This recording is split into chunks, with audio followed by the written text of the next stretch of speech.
கர்நாடக மாநிலத்தில் காவிரி ஆற்று வெள்ளப்பெருக்கில் இளைஞர் ஒருவர் அடித்துச் செல்லப்படும் காட்சி சுற்றுலா பயணி ஒருவரின் மொபைல் போனில் பதிவாகியுள்ளது. கர்நாடக மாநிலத்தில் காவிரி நீர்பிடிப்பு பகுதிகளில் தொடர்ந்து மழை பெய்து வருவதால் அங்குள்ள கபினி மற்றும் KRS அணைகளில் நீர்வரத்து தொடர்ந்து அதிகரித்து வருகிறது. இதன் காரணமாக உபரி நீர் வெளியேற்றப்பட்டு வருகிறது. மாண்டியா மாவட்டம் மலவள்ளி தாலுகா முட்டாத்தி பகுதியில் இருந்து தண்ணீர் திறந்துவிடப்பட்டுள்ளதால் காவிரி ஆற்றில் வெள்ளம் கரைபுரண்டு ஓடுகிறது.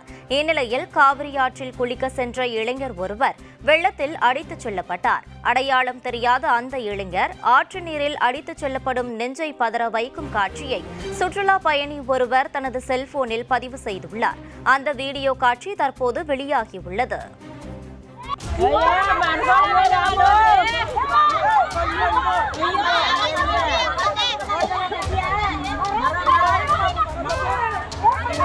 ಅಯ್ಯೋ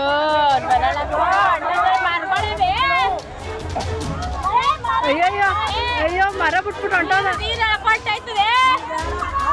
ಆಂಟಿ ಯಾರು